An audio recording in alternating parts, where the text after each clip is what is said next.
ಎಣ್ಣೆ ಹೊಡೆದವ್ರ ಥರ ಆಡ್ತಿರೋದು. ಯೂಟ್ಯೂಬ್ಗೆ ಹಾಕ್ತೀನಿ, ಹಿಂಗೆ ಹಾಕ್ತೀನಿ. ಸೊ ಫೈನಲಿ ರೆಡಿ ಆಗ್ಬಿಟ್ಟು ಬಂದು ಫೋಟೋಶೂಟು ಆಯಿತು. ಅಲ್ಲಿ ನೋಡಿ ಮೇಲ್ಗಡೆ ದೇವಸ್ಥಾನ ಕಾಣಿಸ್ತಾ ಇದೆ. ಇವಾಗ ಕಲ್ಯಾಣಿಗೆ ಹೋಗೋಣ ಅಂತ ಡಿಸೈಡ್ ಮಾಡ್ಕೊಂಡಿದ್ದೀವಿ.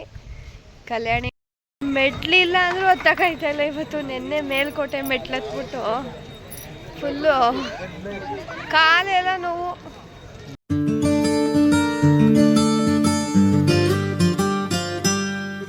Everyone good morning. ನನ್ನ ಪಾಪ ಎಷ್ಟು ಬೇಗ ಎದ್ದಿದೆ. ತಲೆ ಮೇಲೆ ಆಗ್ತಿದೆಯಲ್ಲ ಬಂಗಾರಿ. ಗುಡ್ ಮಾರ್ನಿಂಗ್ ಹೇಳಿ ಹೇಳಲ್ವಂತೆ. ಹೊರಗಡೆ ಬಂದಿರೋದು ಬೆಳಗ್ಗೆ ಬೇಗ ಎದ್ದಿದ್ದೀವಿ ಇವತ್ತು. ನಾನೇ ಎದ್ದಾಗ ಟೈಮ್ ಅರೌಂಡ್ 6:30 ಆಗಿತ್ತು. ಮಮ್ಮಿ ಆಲ್ರೆಡಿ ಎದ್ದು ಸ್ನಾನಕ್ಕೆ ಹೋಗಿದ್ರು.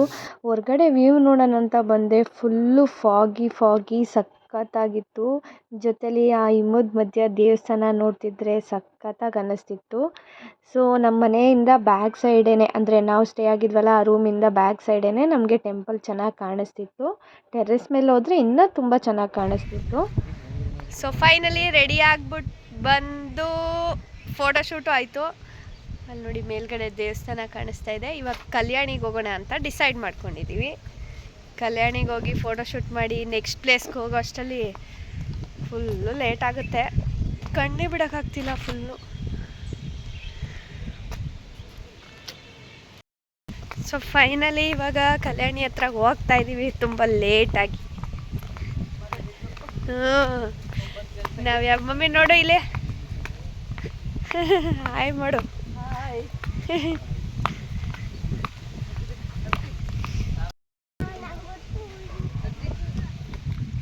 ಮುಂದೆ ಕೂತ್ಕಮ್ಮ. ಗಾಯ್ಸ್ ಇಲ್ಲಿ ನಮ್ಮಮ್ಮ ಬೆಳಗ್ಗೆನೆ ಏನೋ ತಗೋತಾ ಇದ್ದಾರೆ. ಏನ್ಮಾ? ನಾನು ಹೇಳ್ದೆ ತಾನೇ. ಇವರು ಮತ್ತು ಇಬ್ಬರು ಕಾರ್ ಪಾರ್ಕ್ ಮಾಡಿ ಬರ್ತೀನಿ ಅಂತ ಅಂದ್ಬಿಟ್ಟು ಈಗ ಬರ್ತಾ ಇದ್ದಾರೆ. ಸೊ ಕಲ್ಯಾಣಿಗೆ ಬಂದಿದ್ದೀವಿ ಆಲ್ರೆಡಿ. ಬೋಂಡಾಗಿ ಹೇಳ್ಬಿಟ್ಟು ಕನ್ನಡಕಾಯಲ್ಲಿ ಕನ್ನಡಕ ಹಾಕಳ್ದಾನೆ ಮುಂದವ್ರೆ ಅಲ್ಲಿ. ಮಾತ್ರ ನುಗ್ಬಿಟ್ಟು ಎಣ್ಣೆ ಹೊಡೆದವ್ರ ಥರ ಆಡ್ತಿರೋದು. ಯೂಟ್ಯೂಬ್ಗೆ ಹಾಕ್ತೀನಿ, ಹಿಂಗೆ ಹಾಕ್ತೀನಿ. ಅಲ್ಲಿ ನೋಡಿ ಫ್ರೆಂಡ್ಸ್ ಹೆಂಗ ದೇವಸ್ಥಾನಕ್ಕೆ ಬಂದ್ಬಿಟ್ಟು ವಾವ್. ಅಲ್ಲಿ ನೋಡಿ ಬೆಳಗ್ಗೆನೆ ಬಜ್ಜಿ ಬೋಂಡ ತಿನ್ನಿಸ್ತಾವನೆ ಕೆಲ್ವಿನು.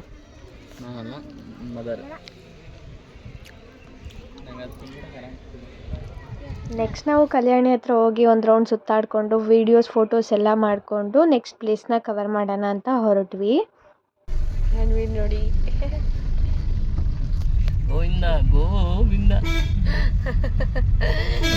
ಚೇಂಜ್ ಮಾಡ್ಕೊಂಡು ಹೋಗ್ತಾ ಇದ್ದೀವಿ ಈಗ. ಟ್ರಾವೆಲಿಂಗ್ಗೆ ಸಾರಿ ಕಂಫರ್ಟೇಬಲ್ ಇರೋಲ್ಲ ಅಂತ ಹೇಳಿ ನಾನು ಮಮ್ಮಿನೂ ಡ್ರೆಸ್ ಚೇಂಜ್ ಮಾಡಿಕೊಂಡು ಸೊ ತಿಂಡಿ ಮಾಡೋಣ ಅಂತ ನೆಕ್ಸ್ಟ್ ಹೊರಟ್ವಿ. ನೆಕ್ಸ್ಟ್ ನಾವು ಅಲ್ಲಿಂದ ಬಂದಿದ್ದು ಹಳೆ ದೇವಸ್ಥಾನದ ಹಿಂಭಾಗದಲ್ಲಿರೋ ಒಂದು ಪುಟ್ಟ ಮೆಸ್ಗೆ. ಸೊ ಫಸ್ಟ್ ಟೈಮ್ ನಾನು ನೋಟಿಸ್ ಮಾಡಿದ್ದೇನು ಅಂದರೆ ಈ ಮೆಸ್ಗೆ ಹೋಗ್ಬೇಕಾದ್ರೆ ಸ್ಲಿಪ್ಪರ್ ಬಿಟ್ಟು ಒಳಗಡೆ ಹೋಗಬೇಕು. ಇವರು ತುಂಬ ಚೆನ್ನಾಗಿ ಹೈಜಿನ್ನ ಮೇಂಟೈನ್ ಮಾಡಿದರು. ಹಾಗೆ ಫುಡ್ ವಿಷಯದಲ್ಲಿ ಹೇಳಬೇಕಂದ್ರೆ ಟೇಸ್ಟ್ ಕೂಡ ತುಂಬಾ ಚೆನ್ನಾಗಿತ್ತು. ನಾವು ಪುಳಿಯೋಗರೆ, ಇಡ್ಲಿ ಹಾಗೆ ಸ್ವೀಟ್ ಪೊಂಗಲ್ನ ಟ್ರೈ ಮಾಡಿದ್ವಿ. ತುಂಬಾ ಚೆನ್ನಾಗಿತ್ತು. ನಂತರ ನಾವು ತಿಂಡಿ ಎಲ್ಲ ಮುಗಿಸ್ಕೊಂಡು ಪಕ್ಕದಲ್ಲೇ ಇರೋ ಶೂಟಿಂಗ್ ಸ್ಪಾಟ್ನ ವಿಸಿಟ್ ಮಾಡೋಣ ಅಂತ ಹೊರಟ್ವಿ. ನಾನು ಆಲ್ರೆಡಿ ಪ್ರೀ ವೆಡ್ಡಿಂಗ್ ಶೂಟ್ಗೆ ಬಂದಾಗ ಈ ಪ್ಲೇಸಸ್ ಎಲ್ಲ ನೋಡಿದ್ದೆ, ಬಟ್ ಇವರೆಲ್ಲ ನೋಡಲಿ ಅಂತ ಹೇಳ್ಬಿಟ್ಟು ಕರ್ಕೊಂಡು ಬಂದಿದ್ವಿ. ಮೇಲ್ಕೋಟೆಲ್ಲೇ ಇದ್ದೀವಿ. ಟೈಮು 11 ಗಂಟೆ ಆಯಿತು ಫ್ರೆಂಡ್ಸ್. ಇಲ್ಲೆಲ್ಲ ತುಂಬ ಶೂಟಿಂಗ್ ಸ್ಪಾಟ್ ಇದೆ. ಅದನ್ನೆಲ್ಲ ಕವರ್ ಮಾಡ್ಕೊಂಡು ಹೋಗೋ ಅಷ್ಟರಲ್ಲಿ ಇನ್ನು ಅದು ಎಷ್ಟೊತ್ತಾಗುತ್ತೋ ಗೊತ್ತಿಲ್ಲ. ನಮಗಂತೂ ಮೆಟ್ಲು ಹತ್ತಿ ಸಾಕಾಗಿ ಹೋಗ್ಬಿಟ್ಟೈತೆ. ಕಾಲೆಲ್ಲ ನೋವು ಫುಲ್ಲು. ನೆನ್ನೆ ನಾವೆಲ್ಲ ಎತ್ಕೊಂಡು ಹತ್ತಿದ್ದೀವಿ. ಇದೇ ನೋಡಿ ಫ್ರೆಂಡ್ಸ್ ಆ ಶೂಟಿಂಗ್ ಸ್ಪಾಟು. ಬಟ್ ನನ್ನ ಮೇಲೆ ತುಂಬ ವೀಡಿಯೋಸ್ ಮಾಡೋಕ್ಕಾಗಲಿಲ್ಲ. ವಿಡಿಯೋನೇ ಮಾಡಲಿಲ್ಲ. ಟ್ರಾವೆಲಿಂಗ್ ಮಾಡ್ತಾವ್ರೆ. ಈಗ ನೆಕ್ಸ್ಟ್ ಚುಂಚನಗಿರಿ. ಇವಾಗ ಚುಂಚನಗಿರಿ ಟೆಂಪಲ್ ಹೋಗ್ತಾ ಇದೀವಿ. ದೊಡ್ಡ ಚುಂಚನಗಿರಿ. ಮೇಲ್ಕೋಟೆಯಿಂದ ಚುಂಚನಗಿರಿಗೆ 1 hour ಜರ್ನಿ ಅಷ್ಟೇ. ಸೊ ಟ್ರಾವೆಲಿಂಗ್ ಮಾಡಿದ್ದು ಗೊತ್ತಾಗ್ಲಿಲ್ಲ, ಬೇಗನೆ ಲೊಕೇಶನ್ನ ರೀಚ್ ಆದ್ವಿ. ತುಂಬಾ ಐತೆ ಒಳಗೆ. ಈಗ ಹೊರಗಡೆ ಬಿಟ್ನಾ. ಸೊ ಇವಾಗ ನಾವು ಆದಿಚುಂಚನಗಿರಿ ಬೆಟ್ಟಕ್ಕೆ ಬಂದಿದ್ದೀವಿ. ಹಂಗಾರೆ ಆದಿಚುಂಚನಗಿರಿ. ಮಮ್ಮಿ ಬೆಟ್ಟ ಹತ್ತಕ್ಕೆ ಬರ್ತಾ ಇದೆ, ನೋಡೋಣ ಹೆಂಗ್ ಹತ್ತತೆ ಅಂತ. ಓ ಅಲ್ಲಿವರೆಗೂ ಹತ್ತಿದ್ದಾರೆ.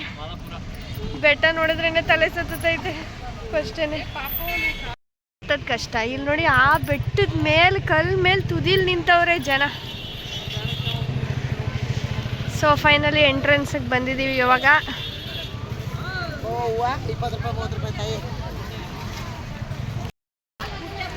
ಎಂಟ್ರೆನ್ಸ್ ದೇವಸ್ಥಾನಕ್ಕೆ ಬಂದಿದ್ದೀವಿ. ಪರವಾಗಿಲ್ಲ, ಏಜ್ ಆಗಿರೋರಿಗೆ ಗಾಡಿ ಇನ್ನೂ ಇದೆ, ನಡೆಯಕ್ಕೆ ಆಗ್ದಾನೆ ಇರೋರಿಗೆ.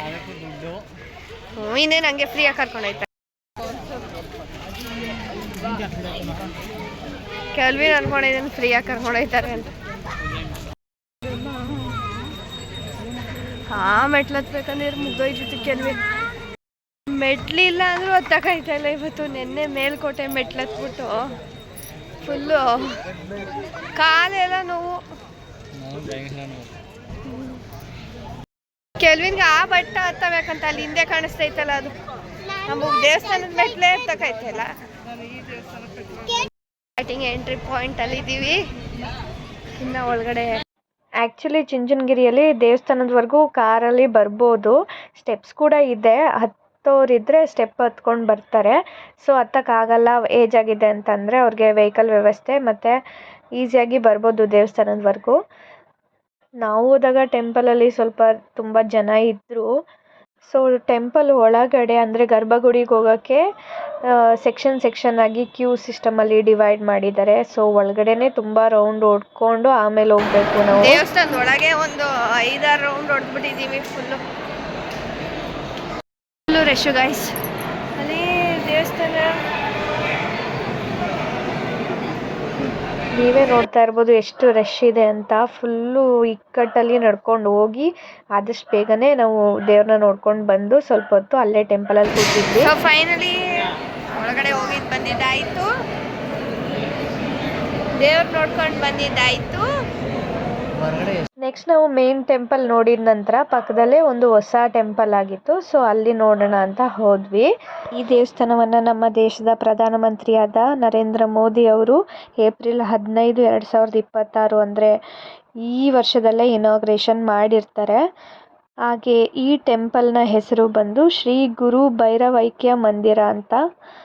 ಮತ್ತು ಈ ಟೆಂಪಲ್ನ ಬಂದು ಶ್ರೀ ಬಾಲಗಂಗಾಧರನಾಥ ಸ್ವಾಮೀಜಿಯವರ ನೆನಪಿಗೋಸ್ಕರ ಮಾಡಿರ್ತಾರೆ. ಸೊ ಅವರ ಸ್ಟ್ಯಾಚು ನೀವು ನೋಡ್ತಿರ್ಬೋದು ಎಂಟ್ರೆನ್ಸಲ್ಲಿ. ತುಂಬ ಚೆನ್ನಾಗಿ ಕಟ್ಸಿದ್ದಾರೆ ಅಂತಲೇ ಹೇಳ್ಬೋದು. ಇದು ಕಂಪ್ಲೀಟಾಗಿ ಟೈಲ್ಸಲ್ಲಿ ಕಟ್ಟಿರುವಂಥ ಟೆಂಪಲ್. ಇಲ್ಲಿ ನೋಡ್ತಾ ಇರ್ಬೋದು ನೀವು. ಸೊ ಹೊರಗಡೆ ಎಷ್ಟು ಬಿಸಿಲಿದ್ರೂ ನಮಗೆ ಇಲ್ಲಿ ಗೊತ್ತಾಗೋದೇ ಇಲ್ಲ. ಸೊ ತಣ್ಣಗೆ ಫೀಲ್ ಆಗ್ತಿತ್ತು ಕಂಪ್ಲೀಟಾಗಿ. ಹಾಗೆ ದೇವಸ್ಥಾನ ಎಲ್ಲ ನೋಡಿಕೊಂಡು ನಾವು ಹೊರಗಡೆಗೆ ಬಂದ್ವಿ. ಸುತ್ತಮುತ್ತ ಎಲ್ಲ ನೇಚರ್ನ ಎಂಜಾಯ್ ಮಾಡಿಕೊಂಡು ಫೋಟೋಸ್ನ ತಗೊಂಡು ನಂತರ ನಾವು ರಿಟರ್ನ್ ಆಗ್ತಿದ್ವಿ. ಫೈನಲಿ ಚುಂಚನಗಿರಿಗೆ ಬಂದು ಎಲ್ಲ ನೋಡಿ ಊಟ ಎಲ್ಲ ಮಾಡಿಕೊಂಡು ಹೊರಗಡೆಗೆ ಬಂದಿದ್ದೀವಿ. ವ್ಯೂ ನೋಡೋಣ ಅಂತ ಹೋಗ್ತಾ ಇದ್ದೀವಿ ಇವಾಗ. ವ್ಯೂ ಅಂತೂ ಸೂಪರ್ ಆಗಿತ್ತು. ಸೊ ಪಾಪುಗಾಗಿ ಆಟ ಸಾಮಾನು ಕೇಳ್ತಿದ್ದ, ತೆಕ್ಕೊಟ್ಬಿಟ್ಟು ನಾವು ಹಾಗೇನೆ ಕಾರ್ ಹತ್ರ ಹೊರದ್ವಿ.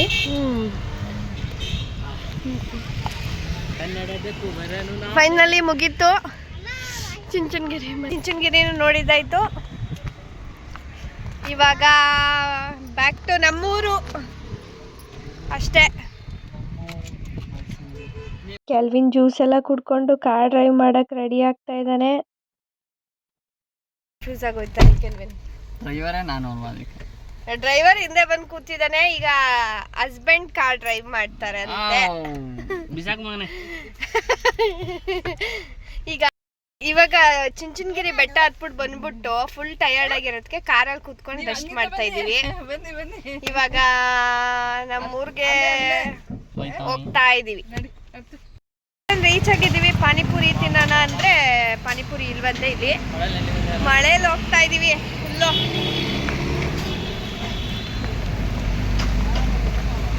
ಮಳೆ ಮಳೆ ಮಳೆ ಮಳೆ ಮಳೆ ಮಳೆ ಮಳೆ ಮಳೆ ಮಳೆ. ನಾವು ರೆಗ್ಯುಲರ್ ಆಗಿ ಹೋಗ್ತಿದ್ದ ಚಾಟ್ ಸೆಂಟರ್ ಬಂದರೆ ಇನ್ನೂ ಓಪನ್ ಆಗಿರಲಿಲ್ಲ, ಇನ್ನೂ 1 ಅವರ್ ಆಗುತ್ತೆ ಅಂತ ಹೇಳಿದ್ರು. ಸೊ ಅದಕ್ಕೆ ಪಕ್ಕದ ಅಂಗಡಿಲಿ ಬಂದು ನಾವು ಗೋಬಿ ಸಿಗುತ್ತಾ ಅಂತ ನೋಡಿದ್ವಿ. ಹಾಗೆ ಗೋಬಿ ತೊಗೊಂಡು ಮತ್ತೆ ಕಾರಲ್ಲಿ ಹೊರಟ್ವಿ. ಮಳೆ ಅಂತೂ ಫುಲ್ ಜೋರಾಗಿ ಬರ್ತಿತ್ತು ಮೈಸೂರಿಗೆ ಬಂದ ತಕ್ಷಣ. ಆದರೂ ನೆನ್ಕೊಂಡೇ ಹೋದ್ವಿ ಕಾರ್ ಹತ್ರ. ಹಾಗೆ ಪಾಪುಗೆ ಹಸಿವಾಗ್ತಿತ್ತು ಅಂತ ಹೇಳಿ ನನ್ನ ತಮ್ಮ ದೋಸೆ ತಂದುಕೊಟ್ಟ. ಅಲ್ಲೇ ತಿನ್ನೋವರೆಗೂ ಟೈಮ್ ಆಗುತ್ತೆ ಅಂತ ಹೇಳಿ ಕಾರಲ್ಲೇ ದೋಸೆ ತಿನ್ಸ್ಕೊಂಡು ಹೋಗೋಣ ಅಂತ ಹೇಳಿ ನಾವು ಕಾರಲ್ಲೇ ತಿನ್ಸ್ಕೊಂಡು ಹೋಗ್ತಾ ಇದ್ವಿ. ಆ್ಯಂಡ್ ಹೋಗ್ತಾ ಆನ್ ದ ವೇ ಗೋಲ್ಗಪ್ಪ ತಿನ್ಕೊಂಡು ಹೋಗುವಷ್ಟರಲ್ಲಿ ಟೈಮ್ ಕೂಡ ಆಗೋಯಿತು. ಅನ್ವಿಗೆ ಹೊಟ್ಟೆ ಹಸ್ತಿರತ್ತೆ, ದೋಸೆನ ಕಾರಲ್ಲೇ ತಿನ್ಸ್ಕೊಂಡು ಕರ್ಕೊಂಡು ಹೋಗ್ತೀವಿ. ಸೊ ಮೈಸೂರಿಗೆ ರೀಚ್ ಆಗಾಯಿತು. ಈಗ ನಮ್ಮೂರಿಗೆ ಹೋಗ್ತಾ ಇದ್ದೀವಿ. ಆ್ಯಂಡ್ ನಮಗಂತೂ ತುಂಬಾ ಟಯರ್ಡ್ ಆಗಿದ್ದರಿಂದ ನಾನು ಬ್ಲಾಗ್ನ ಇಲ್ಲಿಂದ ಕಂಟಿನ್ಯೂ ಮಾಡೋಕ್ಕಾಗಲಿಲ್ಲ.